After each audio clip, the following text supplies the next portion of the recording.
여러분 안녕하십니까? 디지털에 대한 모든 것을 알아보는 인포맥스티, 저는 오진석입니다. 네, 안녕하세요. 고란입니다. 네, 안녕하세요. 안녕하세요. 자, 오늘도 스쳐가는 정보가 아닌 오래도록 남는 지식을 전해드리겠습니다. 인포맥스티 바로 출발합니다.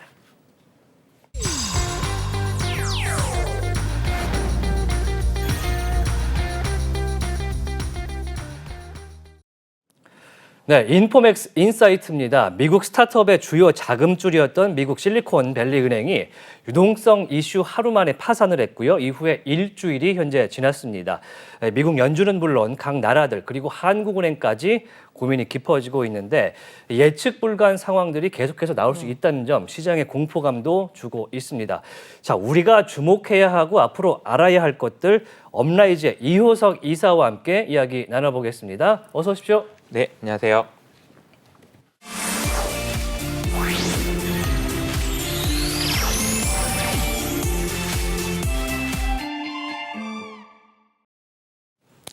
네, SVB, 그리고 실리콘밸리 은행이 파산한 지 오늘 시점으로 한 일주일 정도가 지났습니다. 먼저 이효석 이사가 생각하시는 이번 사태 이유 간단하게 들으면서 시작을 하겠습니다. 네, 일주일밖에 안 됐나요? 네. 정말 오래된 것 같은 뭐가 느낌이 많았는데요. 정말 많은 일이 네. 있어가지고 그 사이에 뭐 크레딧 스위스 이슈도 있고 그래서 일주일밖에 안 됐을 거라고 생각을 못했습니다. 네, 제가 오늘 말씀드리고 싶은 부분은 크게 두 가지인데요. 네.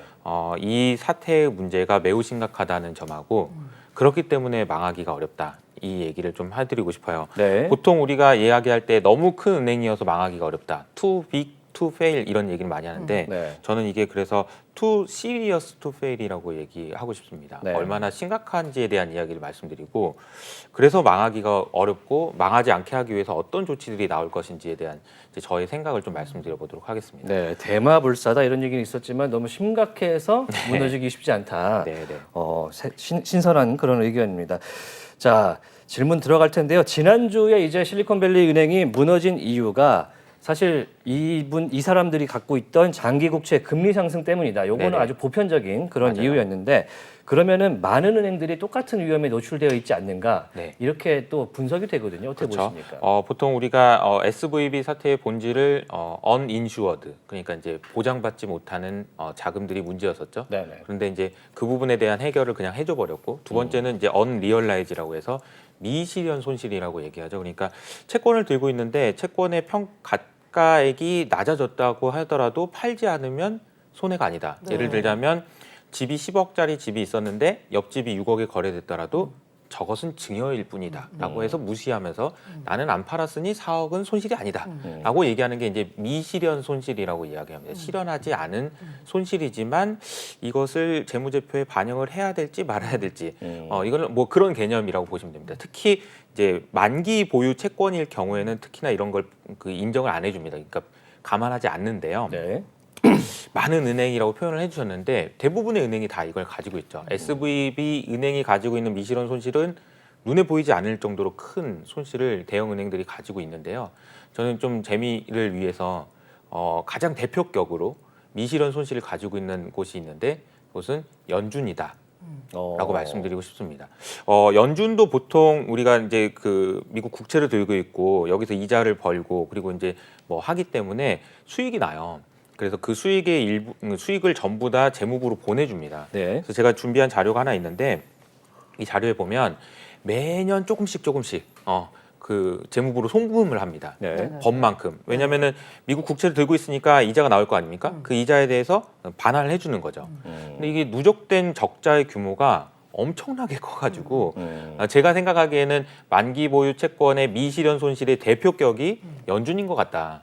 그 정도로 좀 심각한 문제다라는 이야기를 좀 드리고 싶습니다. 근데 이게 파산의 이유가 국채 금리 상승 때문에 뭐 기저에는 있을 수 있겠지만 직접적인 파산의 이유는 사실 유동성 위기였잖아요. 그쵸. 쉽게 말해서 아까 연준이 미실현 손실을 가장 많이 들고 있다라고 하지만 연준에 달려와서 돈을 달라고 그러면 연준은 돈을 찍어주면 되는 거고 네네네. 사실 미국에 있는 대형은행들이 아무리 이거 많이 들고 있어도 지금 뱅크런 상황이 오지 않으니까 맞습니다. 굳이 지금 뭐 이걸 팔아가지고 미실현 손실을 실현시킬 필요가 없는 상황이었는데 SBB 같은 경우에는 돈을 달라고 예금자들이 맞습니다. 찾아오니까 위기가 닥친 거니까 지금 이거는 그런 SBB 같은 은행 중소은행의 위기, 뱅크런 상황이 혹시라도 닥칠 수 있는 네. 이것들만이 위기지 대형은행들은 상대적으로 안정한 거 아닌가요? 맞습니다. 그러니까 대형은행의 문제는 아니고요. 미실현 손실이라는 거는 알려져 있는 문제인데 결국은 이것이 발현된 맞아요. 이유는 말씀하신 대로 뱅크런이 나왔기 때문이죠. 우리가 은행의 입장에서 재무제표를 생각해 보면 왼쪽 사이드의 자산에는 대출을 해두든지 뭔가를 샀던 것이 문제가 되는 거고요. 이쪽에서는 이제 예금이 부채로 잡혀 있는 거잖아요. 네. 우리가 예금한 것이 은행 입장에서는 대출인 거죠. 그러니까 부채인 네. 거죠. 근데 문제는 지금 이번에는 이쪽에서 문제가 생긴 거예요. 네네. 뱅크런이 일어나서 내가 달라고 할 줄을 몰랐는데 갑자기 사람들이 이제 달라고 한 거잖아요. 이게 이제 2008년하고 가장 큰 차이점인 거죠. 2008년 금융위기 때는 은행이 들고 있는 이쪽 사이드에서 문제가 생겼습니다. 심각한 문제가. 근데 이번에는 이제 뱅크런이 문제가 네네. 됐다. 근데 이 뱅크런이 왜 됐냐를 그 원인을 또 따져보면은 미실현 손실이 또 원인이 됐을 수 있다라는 거죠. SVB 문제뿐만 아니라 제가 최근에 굉장히 인상적이었던 게 뭐냐면은 일본의 은행 지수가 뭐 단기간 내에 지난주에 한 17% 정도 빠졌는데 그 원인으로 지목된 것이 미국 국채를 너무 많이 들고 있어서다. 라는 이야기가 나왔었어요. 그러니까 저는 이 문제의 본질을 파고들다 보면은 결국은 미국의 국채에 대한 신뢰가 흔들렸기 때문이다라고 생각을 합니다. 다시 말하면 우리 잘 아시는 분들 잘 아시겠지만 USDT 테더사한테 야 니네 헝다 채권을 거기다 넣어놓고 있으면 어떡하냐. 미국 국채처럼 세상에서 제일 안전하고 유동성도 높은 걸 가지고 있어야지라고 이야기하던 미국 입장에서는 굉장히 민망한 상황인 거죠. 미국 국채만 들고 있었는데도 이런 문제가 생겼기 때문에. 그리고 심지어 미국 국채를 많이 들고 있는 은행이라고 해서 주가가 많이 빠지는 현상. 이런 현상들을 보면서 저는 약간 이 지금 현재의 문제가 달러에 대한 패권 그리고 미국 국채에 대한 신뢰 그리고 어떻게 좀 더 너무 이제 거창할 수 있지만 브레튼 우즈 체제 이후로 지금 지속되어 왔던 미국의 패권 자체가 흔들릴 수 있는 그런 문제까지 이어질 수 있지 않나라는 생각이 좀 듭니다. 그러니까 미국의 달러 제국주의가 지금 흔들리고 있는 상황이고 또 이 연준의 긴축의 이제 청구서다, 인보이스다 이런 얘기까지 지금 나오는 상황이기 때문에 연준이 황급하게 지금 불을 끌려고 노력을 했단 말이죠. 네네. 이런 사태가 이제 연준의 결정들을 특히 앞으로의 금리 결정까지 바꿀 만한 영향력이 있다. 어떻게 보십니까? 네. 최근에 이제 나온 현상 중에서 이제 인상적이었던 것이 금리를 올리고 내리고 이런 거는 차치하고 지금 돈이 풀리고 있다라는 게 이제 좀 이슈잖아요. 돈이 크립토 풀린다. 시장에서도 굉장히 관심이 많은 것이 연준의 대차제도표가 드디어 증가했다. 1년 동안 0.6조 줄었는데 일주일 만에 0.3조가 늘어나 버렸다. 게다가 이제 숫자들을 이제 체크를 해보면은 크레딧 스위스 은행을 UBS가 사는 과정에서 스위스 중앙은행에서 지원해주기로 했던 유동성이 0.1조 달러다. 뭐 이런 식으로 이제 더해보면은 계속해서 지금 늘어나는 거예요. 많은 분들이 지금 알려지지 않았던 사실 중에 하나가 올 초에 BOJ 그러니까 이제 일본의 중앙은행에서도 돈이 또 0.6조 달러가 좀 흘러나왔어요. 네. 왜냐하면 지금 YCC라고 해가지고 금리를 0.5%로 맞춰놔야 되는데 이게 올라갈 것 같으니까 또 사버린 거거든요. 그러니까 유동성이 또 공급이 되고 있는 겁니다. 주요국의 그 중앙은행의 자산들을 따져보면 미국과 유럽은 줄어들고 있는데요. 일본과 중국은 이미 늘어나고 있고요. 네. 그리고 많이 늘어나고 있고요. 지금 이번에 처음으로 연준도 늘어나고 있는 상황이고 ECB도 늘어나지 않을까라는 생각을 좀 하게 됩니다. 왜냐하면 ECB가 지난주에 0.5% 금리 인상을 했지만 라가르드 총재가 얘기했던 내용을 살펴보면요.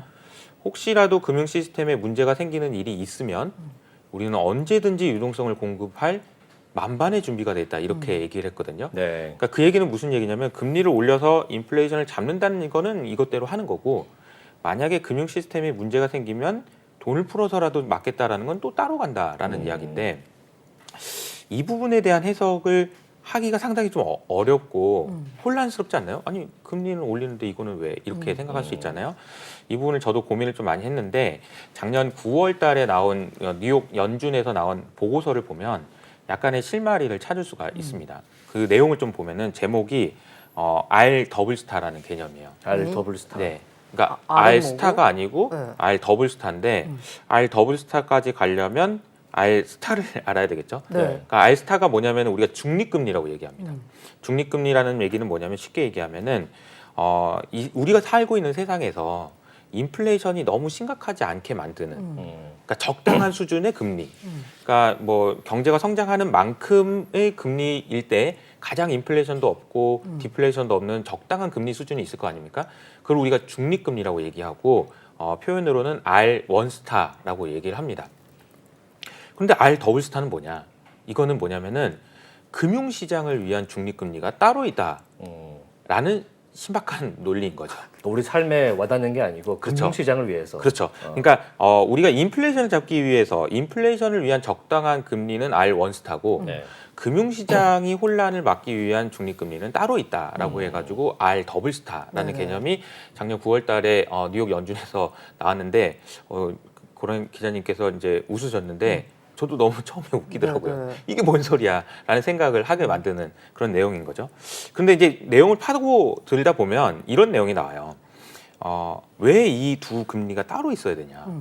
이 논리에 대해서 2008년 금융위기가 터진 이후로 시작됐던 양적 완화 때문에 우리가 살고 있는 세상은 월스트리트와 메인스트리트로 완전히 분리됐고요. 이것이 완전히 따로 노는 세상이 돼버렸습니다. 그러니까 이게 무슨 말이냐면은 양적 완화가 시작된 이후로 통화량이 늘어나니까 화폐의 가치는 떨어졌잖아요. 근데 화폐의 가치가 떨어지는 동안에 물건 가격은 안 오르고, 즉 세상의 성장률은 이제 세상의 크기는 그냥 그렇게 크게 많이 늘지 않았는데 금융시장만 엄청나게 커졌다는 거죠. 그래서 우리가 이제 이코노미스트의 유명한 그림이 있죠. 월스트리트와 메인스트리트가 괴리가 너무 심하게 벌어져서 이걸 어떻게 해석해야 될지 모르겠다라는 해석도 나오고 있습니다. 실제로 따져보면은 2008년 금융위기가 터진 이후로 작년 말까지, 그러니까 2021년 말까지 따져봤을 때 뭐 나스닥 같은 경우에는 가격이 뭐 580% 오른 반면에 뭐 실제로 세상의 크기라고 할 수 있는 GDP 성장률은 뭐 고작 해봐야 60%, 70%. 그러니까 괴리가 이렇게 벌어졌다는 거죠. 그러니까 그 금리가 올라가는 건 좋고 인플레이션 잡는 건 좋은데 물가를 잡기 위한 금리는 금리대로 하더라도 금융시장에 혼란이 왔을 때는 또 다른 금리를 가지고 이렇게 대응을 해야 된다라는 논리가 있는 겁니다. 이 논리가 제 생각에는 그래서 ECB도 그렇고 연준도 그렇고 앞으로 금리를 올리더라도 양적 완화나 아니면 필요하다면 유동성 공급을 할 수 있는 그런 이론적인 배경이 깔려 있는 게 아닌가 이런 생각이 좀 들어요. 보통 전통적으로는 금리를 통해서 유동성을 조절하는데 금리는 인플레를 잡기 위해서 쓰는 거고 네. 유동성 조절은 다른 수단으로 하겠다 뭐 네. 이런 말인가요? 그렇죠. 이게 저도 좀 이해가 안 되고 이런 일이 있을 수 있나라는 생각이 처음엔 들었는데 하다 보니까 이게 지금 계속 여러 차례 지금 반복되고 있거든요. 지금 벌써부터 영국에서부터 처음 시작된 거예요. 영국에서 작년 10월 달에 금리를 한참 올리고 있었죠. QT도 하고 있었죠. 그런데 LDI라고 해가지고 영국에 있는 연금에서 문제가 생기기 시작했잖아요. 그러니까 어떻게 했나요? 갑자기 양적 완화를 일시적으로 다시. 했습니다. 예. 이게 지금 안 맞는 거잖아요. 근데 이런 일이 있었고요. 우리나라에서도 비슷한 현상이 있었습니다. 레고랜드 때문에 문제가 생기니까 한국은행에서 긴급 유동성 공급을 했죠. 네. 금융 위기는 그 금융 시스템이 혼란이 된다라는 걸 막아야 된다라는 그런 합의가 있었던 거죠. 아마 이번에 스위스에서도 마찬가지고 미국에서도 마찬가지고 다른 그러니까 유럽에서도 마찬가지고 앞으로 금융시장에 금융 시스템에 문제가 생기는 상황이 된다면 유동성 공급은 언제든지 할 수 있는 충분한 준비가 돼 있다라고 보실 수가 있을 것 같습니다. 약간 그러면- 이제 금융 시스템이 2단계로 작동할 가능성이 앞으로도 있다. 그럼 네네. 이번에 금리 이제 우리 시각으로는 23일 새벽에 결정되는 FOMC 금리는 어느 정도 인상 예상하세요? 보통 이제 25bp냐 뭐 못 올리냐 아니면 인하냐 뭐 이렇게까지 얘기가 나오고 있는데 인하 가능성은 이제 거의 없는 것 같고요. 어제 기준으로 보니까 한 70에서 80% 정도가 25bp 인상으로 점쳐지는 것 같아요. 이 부분에 대해서는 이제 라구암 라잔 교수님이라고 인도 중앙은행 총재를 하셨던 분이 하신 말씀을 좀 참고해 보시면 도움이 됩니다. 이게 네. 무슨 얘기냐면 만약에 미국이든 유럽이든 금리를 인하하게 되면 이건 매우 안 좋은 시그널이다. 왜냐하면 금리를 인하할 정도로 상황이 심각하다는 거를 알려주는 꼴이 되기 때문에 잘못된 신호를 줄 수 있다. 그러니 금리는 올려야 된다. 하지만 금융시장이 문제가 생기면 언제든지 유동성 공급할 수 있다라는 신호를 보여내줘야 된다. 이런 식으로 얘기를 하셨거든요. 네. 그러니까 제가 말씀드렸던 것과 일맥상통하는 얘기입니다. 앞으로 이제 금융시장은 계속해서 금리는 금리대로 가더라도 인플레이션은 못 오게 막더라도 금융 시스템이 문제가 됐을 때 유동성을 공급하는 방향으로 갈 가능성이 높다라고 생각을 합니다. 네, 말씀 유동성 들으면서 공급. 예. 약간 드는 생각이 금리를 올리면 어쨌든 기준금리가 올라가는 거니까 그냥 미국 말고 한국 상황을 생각해 보자면 기준금리를 올리게 되면 당연히 내 대출금리도 올라가게 되잖아요. 네. 근데 은행에다는 유동성 공급해줘서 은행은 살려주니까 네. 그 일반 서민은 약간 희생하고 그렇죠. 은행은 살려주고 약간 네네. 이런 느낌이 드네요. 뭐 다 살려주는 건 아니고 힘든 은행만 살려준다 뭐 이런 식으로 얘기하겠죠. 사실 최근에 어제 있었던 UBS의 크레딧 스위스 인수 과정에서도 논란이 많은 게 야, 이게 구제금융이냐 아니냐 가지고 논란이 많다고 말씀드렸었잖아요. 그러니까 분명히 구제금융이거든요. 제가 보기에는 UBS가 앞에 나가서 인수 주체가 되긴 했지만 그 뒤에 있는 스위스 중앙은행에서 엄청난 규모의 유동성을 보장해주겠다. 쿡쿡 찔러서. 뭐뭐 해줄게. 예. 다 해줬단 말이에요. 구제금융이죠, 사실상. 근데 이제 구제금융이라고 얘기는 안 하는 거죠. 왜냐하면 그런 얘기는 입에 참아 달기 어려우니까. 호부 호용을 못하는 지금 상황이 그렇죠. 펼쳐지고 있는. 그래서 저는 이제 이런 상황을 보고 이렇게 해석을 합니다. 이제 많은 분들이 연준의 자산이 늘어난 것을 두고 양적 완화다, 아니다, QE다, 아니다, 뭐 이런 얘기를 많이 하는데 이런 논란이 있었던 게 2019년에도 있었어요. 그러니까 그때 당시 이제 RP에 문제가 생기면서 연준에서 절대 이거는 양적 완화 아니다.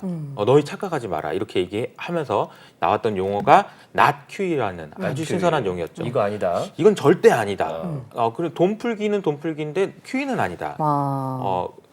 술을 한잔 하긴 했지만 음주운전은 운전은 절대 아니다. 아니다. 뭐 이런 거랑 비슷한 거죠. 근데 이런 상황이 이제 결과적으로 이제 QE로 이어지게 됐습니다. 그게 물론 코로나 때문이긴 했지만 저는 개인적으로 그래서 이게 지금 처음 시작이 어렵지 한 번 열렸기 때문에 앞으로도 계속 열릴 가능성이 높다. 저는 이게 이제 문제를 해결하기 위해서 쉬운 방법을 선택하는 것이 어떻게 보면 인간의 본성이잖아요. 특히 그런 것이 발현되는 시점은 내가 이것만은 꼭 지켜야 돼라는 것이 공격받고 있을 때라고 생각하거든요. 제가 너무 심각하다라는 문제의 대상이 되는 거는 미국 국채에 대한 신뢰, 미국 패권에 대한 신뢰, 더 나아가서 달러 패권에 대한 신뢰가 위협받고 있다라고 생각한다면 이것을 지키기 위해서는 무엇이든 할 거라는 생각이 들어요. 그래서 저는 too serious to fail이라고 제가 처음에 말씀드렸던 것처럼 제가 이 상황을 보면 볼수록 너무 심각한 거죠. 이게 의심받고 있는 곳이 너무 우리가 생각하는 자본주의의 근간을 지금 흔들고 있는 것 같고 은행 시스템이 문제가 된다는 얘기가 나오고 이런 상황이다 보니까 미국에서도 그렇고 서방 국가에서도 이 문제를 조기에 해결하지 않으면 심각한 문제가 될 수 있다라는 위기의식이 팽배해 있는 것 같습니다. 이것을 보면은 UBS가 크레딧 스위스를 어떻게 이렇게 큰 은행을 며칠 만에 인수할 수 있습니까? 이건 그러니까요. 말도 안 되는 얘기예요. 그런데 이런 일들이 일어났다는 사실 자체가 문제의 심각성을 얼마나 인식하고 있는지에 대한 반증이 아닌가 이런 생각이 드는 거죠. 지금 미국으로 출발해서 일본과 스위스를 거쳐서 다시 연준으로 돌아와 볼 시간이 됐는데 사실 그렇기 때문에 이제 미국 연준이 액션에 나선 게 하나 있습니다. 대출 프로그램을 가동을 했는데요. 이제 이름을 보니까 뱅크 텀 펀딩 프로그램 BTFP. 자, 새로운 대출 프로그램이라는 게 나왔습니다. 뭐 은행권한테 대출을 해준다. 이게 뭡니까? 이제 앞서 말씀드렸던 이제 미실현 손실을 이제 부동산에 비유하자면 예. 10억짜리 집이었는데 6억이 됐다. 이거 너무 크니까 이제 9억이 됐다 칩시다. 예. 네네. 9억이 됐어요. 슬프네요. 그러니까 이거 9억이 된 거는 이제 시장가라고 하고 10억을 이제 액면가라고 하죠. 원래 처음에 써져 있던 이제 채권이니까 좀 다르긴 하지만 이해를 돕기 위해서 이렇게 비유를 한다고 생각하시고 근데 10억인데 9억이 됐으니까 사실 은행에 가면은 이제 대출해 달라고 그 집을 가져가면 보통은 9억이니까 담보 인정 비율을 한 60% 해가지고 뭐 한 6억인데 그래도 한 4억 정도만 해줄게 이런 식으로 되잖아요. 근데 이제 이 프로그램 같은 경우에는 9억으로 채권의 가격이 하락했지만 10억을 다 인정해주고 대출을 해주겠다 이런 개념입니다. 아주 그 신박한 개념인 거죠. 액면가, 그러니까 실제 가치가 아니고 액면가를 기준으로 이거를 공급을 해주겠다. 네, 이 대출 프로그램의 가장 큰 특징은 모든 은행이 신청만 하면 다 해주겠다라는 것이 하나 있고요. 두 번째로는 액면가가 아니고 시장가로, 그러니까 시장가가 아니고 액면가로 하겠다는 게 특징입니다. 쉽게 말해서 너네 동급하다고 지금 들고 있는 미국 국채 팔지 말고 우리한테 가서 돈 빌려라는 그렇죠. 얘기잖아요. 자, 이제 이것이 유동성 공급이냐 아니냐를 두고 이제 논란이 좀 있어요. 실제로 이제 얼마나 이걸 쓰겠냐라는 것도 논란이 있습니다. 그런데 저는 이제 이렇게 생각해요. 돈이 실제로 밖으로 나왔는지도 중요하지만 그 국채가 매물로 나올 매물이 안 나오는 거죠. 효과도 굉장히 크다. 다시 말하면 이 이제 그 말하는 소위 말하는 그 새로운 정책, 제가 이름을 정확히 BTFP인가요? BTFP, 네, 예. 정확히 몰라서 BTFP라는 정책은 나와야 되는 나왔어야 하는 그런 국채의 매물을 잠기게 하는 효과가 있는 거지 실제로 유동성을 찍어주는 그런 효과는 제한적일 수 있다. 근데 이제 물론 이걸 가지고 JP모건에서는 2조 달러까지 이걸로 풀릴 수 있다라고 얘기도 하고 그래가지고 저도 좀 내용을 살펴봤는데요. 실제로 미국에 있는 예금 자체가 17조 달러 정도 되고요. 그 중에 예금보험공사의 보장을 받지 못하는 자금이 대략 한 7조 달러 정도 되는 걸로 나와 있어요. 네. 그러니까 7조 달러 중에서 대형은행이 가지고 있는 거 빼고 중소형 은행들만 따지면 한 2조 달러 정도 되니까 이거 전부 다 이거 대출 받으면 이익 아니냐. 그러면 이제 유동성 공급 대출 받는 것이 2조 달러까지 될 거다라는 의견이 있었는데 골드만삭스는 또 이게 반대 의견으로 은행이 그런 걸 다 쓸 리가 없다. 왜냐하면 이 대출을 받는 순간 낙인 효과가 있기 때문에 쟤네 안 좋나 보다 이런 효과도 있고요.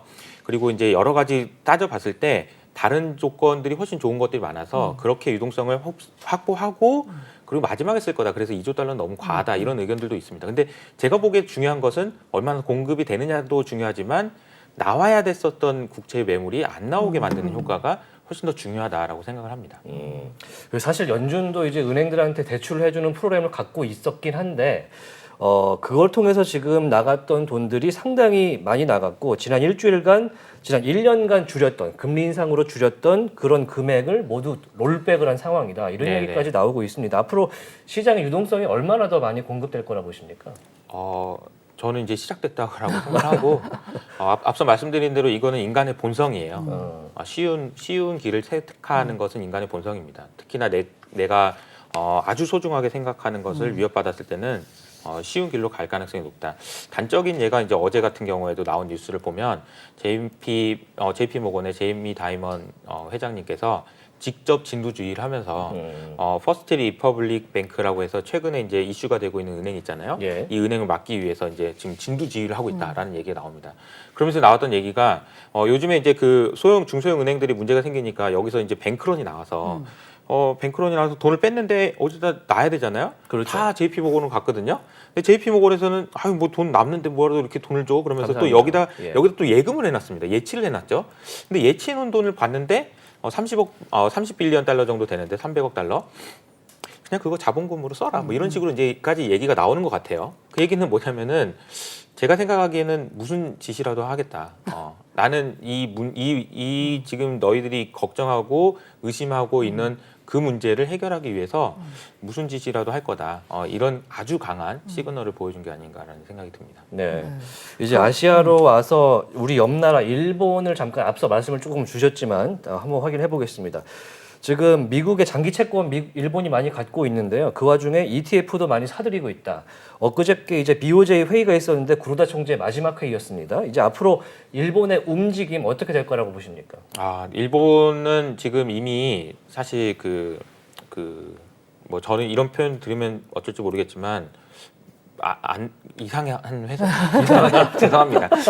왜냐하면은 일본 정부가 발행한 국채의 51%를 BOJ가 가지고 있다라는 사실 자체가 이미 지금 국채 시장은 작동하지 않는다라고 보는 게 맞지 않나라고 생각을 해요. 그러니까 뭐 일본에서 채권 시장에 참여하는 사람들도 일본의 국채 시장이 너무 좀 기능을 못 하고 있다 제대로 그런 얘기까지 나오고 있어서 사실 지금 이제 다행스럽게도 원래 이제 0.5%로 맞춰놨던 금리가 내려왔기 때문에 시간은 벌러놓긴 했지만 일본의 국채 시장이 과연 이제 재기능을 하고 있는가에 대한 의심은 좀 드는 거죠. 계속 아마 유동성은 공급될 가능성이 높다고 생각합니다. 네. 자, 그래서 사실 말씀하시는 거 보니까 유동성은 공급될 거다라고 하셨잖아요. 그럼 이제 유동성이 공급되고 하면 우리가 옛날 이제 기억을 떠올려 보면 돈이 풀린다고 자산 가격 가자를 외쳤잖아요. 네네. 근데 지금 보면은 이른바 뭐 비트코인만 강세를 보이고 있고 다른 시스템의 위기라고 하니까 은행주들 다 떨어지고 있고 주식 시장도 뭐 왔다 갔다 하고 있지만 그닥 좋지는 않은 상황이고 자, 돈 풀린다고 하니까 다시 한번 우리 모든 자산 가격 가자를 외칠 때인가요? 아니면 네. 뭔가 선별해서 봐야 될 시기인가요? 자, 이게 차이를 좀 명확하게 설명드릴 필요가 있는 것 같아요. 2008년과 지금의 실제로 돈이 풀리더라도 성격이 다르다. 그러니까 2008년에는 전격적인 QE였었고요. 경제를 살리기 위해서 디플레이션을 막기 위해서 무제한으로 돈을 풀었던 거고요. 지금은요. 인플레이션을 잡아야 되는데 금융 시스템에 문제가 생길 때 돈을 푸는 거라서 훨씬 더 소극적인 돈 풀기죠. 소극적인 이때보다는. 돈 풀기. 이때는 그냥 무지막지하게 이 디플레이션을 막기 위해서 경제를 살리기 위해서 그냥 무제한으로 돈 풀기를 예를 들어 했다면 지금은 문제가 생기면 풀어줄게라는 풀겠다. 정도이기 때문에 다른 개념입니다. 하지만 제가 보기에는 신뢰라는 측면에서는 또 푸네. 또 풀어. 요거는 똑같지 않나 라는 생각이 들어서 비트코인이나 금 가격이 오르는 게 너무 합리적이다라고 저는 생각을 하는 거죠. 네. 그러면 다른 자산 가격은 아까 소극적인 이건 돈 풀기이기 때문에 문제가 생겼을 때만 들어가는 거기 때문에 그렇죠. 모든 자산 가격의 상승을 일괄적인 상승을 기대하기는 어렵다. 그렇죠. 지금 우리가 걱정하고 있는 시스템 위기가 확산될 가능성은 매우 제한적이기 때문에 네. 주가가 하방 압력은 또 있겠지만 뭐 또 상승 압력도 크진 않다. 그러니까 상방도 막혀 있고 하방도 서로 막혀 있는 막혀있는 그런 흐름이다. 지지부진한. 그런데 이제 지금 우리가 제가 말씀드렸던 내용들을 종합해 보면 너무 심각해서 망하기가 어려운데 그 과정에서 드는 비용들은 결국은 통화량이 증가로 이어질 것이고 그 제한적인 통화량 증가라고 할지라도 그것이 자산 가격에 선별적으로 영향을 줄 테니까 이 부분을 감안하셔서 투자를 하시면 좋을 것 같다. 이렇게 정리를 하면 될 것 같습니다. 네, 이 미국 은행으로 촉발된 유동성 관련된 문제들 오늘 업라이즈 이효석 이사와 함께 점검해 봤습니다. 말씀 고맙습니다. 파도가 한번 들이치면은 와르르 무너져 버릴 수밖에 없습니다. 이것만 알고 있으면 괜찮았을 텐데 블록체인이 처음인 여러분 지금 주목하세요. 비트코인을 필두로 해서 블록체인 기술을 활용한 가상화폐 시장이 어마어마하게 커지고 있습니다. 개인이나 기업들은 가상화폐를 신규로 발행하기도 하고 전 세계로 유통하기도 하면서 새로운 경제 논리를 만들어내고 있습니다. 블록체인 분야에 오래 활동하면서 초보자들이 어려움을 겪는 모습을 참 많이 봤습니다. 얼마 전 있었던 FTX 사태처럼 거래소를 과신해서 거래소에 많은 돈을 넣어뒀다가 큰 피해를 보신 경우도 봤습니다. 코인을 잘못 전송해서 금전적 피해를 보신 경우도 있었고요. 거래소에서 입출금을 할 때 네트워크 선택을 잘못하셔가지고 힘들게 복구하신 경우도 종종 봤습니다. 또 어떤 경우에는 지갑 보안을 잘 모르셔가지고 해킹 또는 피싱을 당해가지고 큰 금전적 피해를 보신 경우도 많이 봤습니다. 그래서 이 강의에서는 이러한 일들을 피하고 이겨내기 위한 기본기를 가르쳐 드립니다. 여러분, 강의를 볼 시간이 없으시다고요? 하루에 1시간씩 딱 일주일만 투자하십시오. 블록체인의 정확한 개념을 머릿속에 그려낼 수 있을 겁니다. 초보자들을 위해서 기초와 실전을 융합해서 구성했습니다. 첫 번째, 쉬운 개념 설명입니다. 지갑 만들기, 전송, 들어는 봤지만 알기 어려운 이런 내용들을 개념부터 차근차근 설명해 드립니다. 두 번째로 용어 정리입니다. 하드포크, 스테이블 코인, 어렵다는 느낌이 드는 용어들을 제가 또 쉽게 정리해 드렸습니다. 세 번째, 실전 적용입니다. 기초적이지만 막상 닥치면은 초보자들은 당황할 수밖에 없는 그런 문제들 있죠. 스스로 분석하고 해결할 수 있는 능력을 길러드립니다. 블록체인과 친해지는 가장 쉬운 지름길, 제가 안내해 드리겠습니다.